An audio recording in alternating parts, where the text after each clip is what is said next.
media-media di Australia, di Melbourne melakukan atau menulis beritanya, nggak clickbait gitu, nggak judulnya heboh tapi apa kemudian, nggak gitu.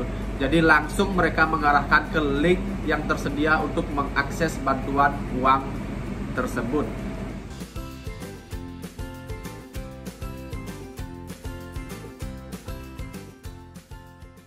Aku pernah mengisi survei online di Australia dari sebuah universitas yang menanyakan tentang bagaimana kemudahan mengakses informasi terkait dengan COVID-19 khususnya di Australia melalui media-media yang ada.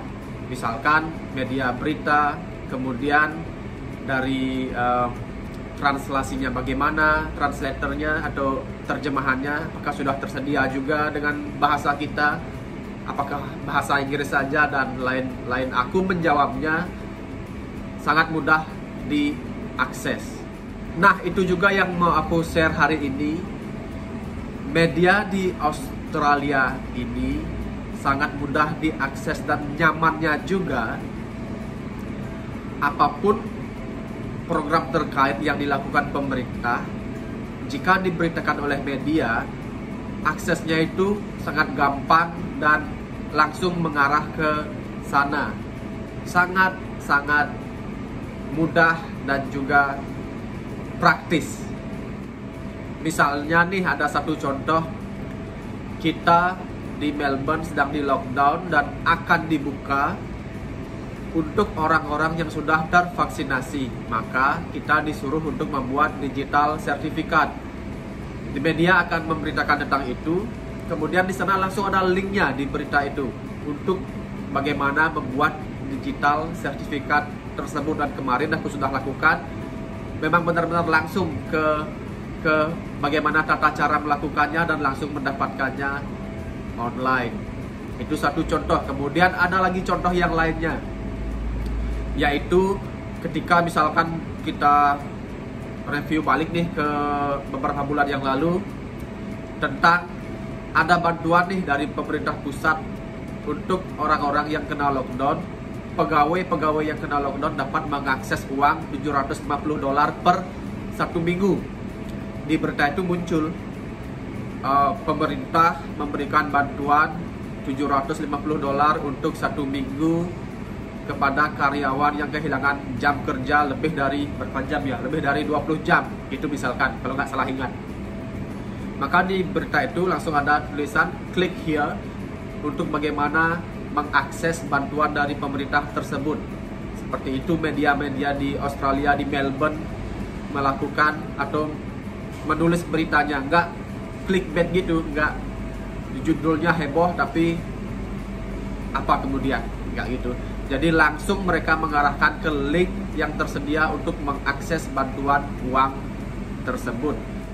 Begitu juga dengan Facebook atau sosial media dari politisi. Aku kebetulan di sini mengikuti atau follow beberapa Facebook dari pemerintah, misalkan Perdana Menteri, juga Premier atau Kepala Negara bagian. Aku ikuti. Mereka sering posting sesuatu yang berkaitan dengan programnya. Langsung di komennya itu dikasih link. Nah, jadi politisi di sini bermanfaat. Ketika posting itu pasti di bawah komennya itu langsung ini link untuk mengakses bantuan tersebut. Makanya di sini politisi itu cukup tenar, banyak pengikut, banyak followers, banyak kayak gitu. Jadi mudah lah. Dan kadang politisi itu juga bikin status itu mungkin dari adminnya atau siapa pakai bahasa Indonesia kayak gitu.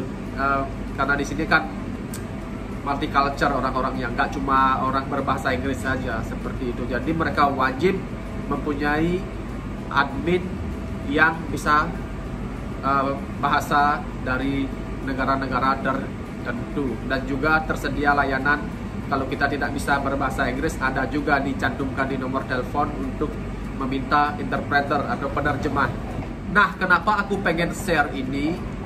Agar menjadi bisa ditiru, menjadi inspirasi lah buat media-media yang di Bali deh dulu khususnya, biar melihat bagaimana media di Australia bekerja, nggak sekedar clickbait lah, misalkan nanti bikin berita nggak judulnya aja yang wow, kemudian isinya itu terus apa, misalkan ada berita tentang bencana nih, langsung juga cantumkan link biar kita bisa donasi. Aku juga pengen donasi misalkan ke mana gitu, ada link yang bisa disambungkan untuk berdonasi, ada link yang bisa disambungkan untuk transfer uang misalkan, biar bisa disalurkan gitu. Sederhana tapi bermanfaat. Udah gitu aja buat hari ini. Melbourne akan segera buka lockdown, akan segera buka border internasional. Sampai jumpa di Melbourne.